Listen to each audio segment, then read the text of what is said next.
Hello guys! Dahil nag-crave tayo sa buko pandan, gawa tayo ng buko pandan.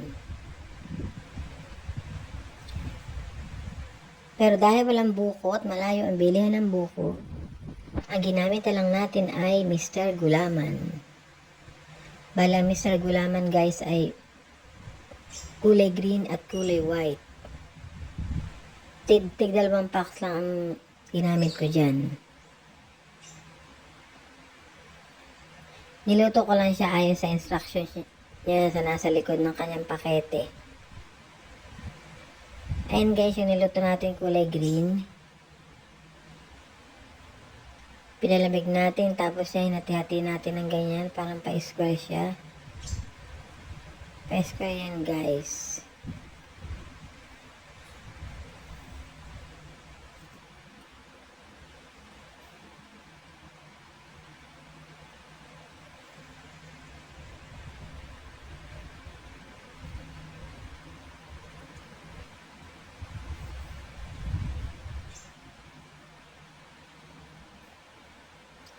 Doon naman sa puting gulaman, para maging mas kulay parang buko siya guys, nilagyan ko lang siya ng evap na habang niluluto ko siya. Mga 1 can na maliit na evap sa 2 packs na white na gulaman. And tapos sadya rin yan siya ganyan parang sa buko, para magmukha siyang parang buko.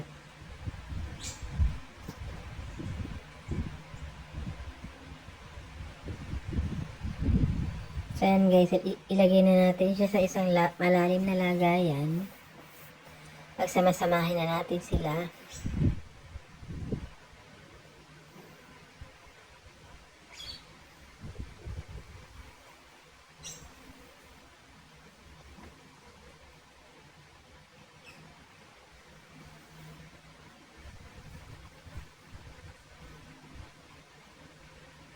Kulay white.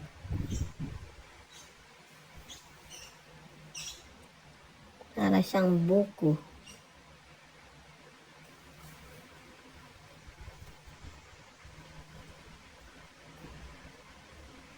Haluin natin.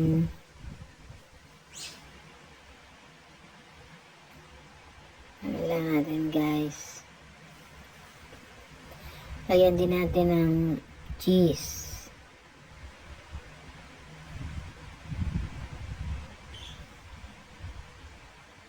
Para mas masarap.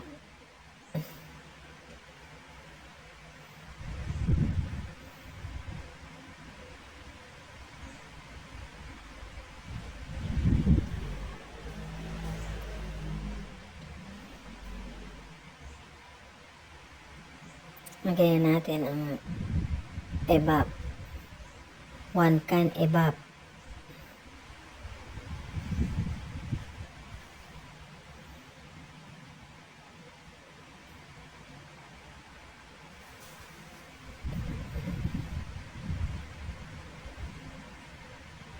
Ang sarap yan guys. Para siyang mukhang buko pandan.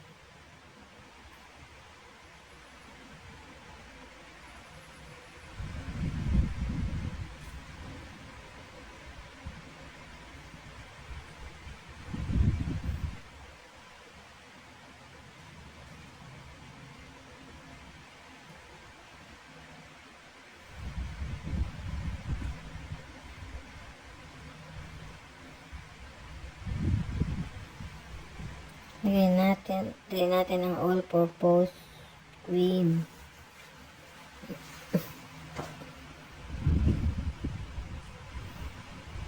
Puro Angel ang gamit kong brand guys.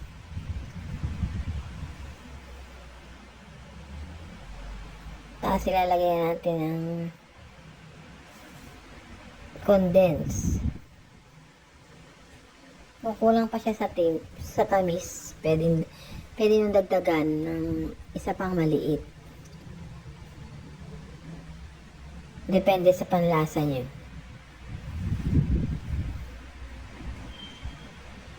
Bali yan kasi guys, nilagyan ko pa ng isang maliit na condense. Medyo matabang kasi siya. Hinaluan pa natin yan.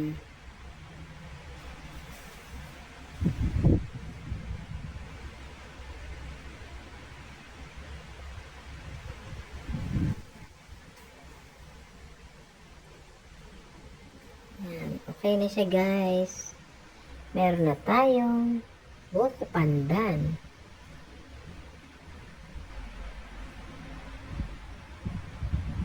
Please subscribe to my channel po.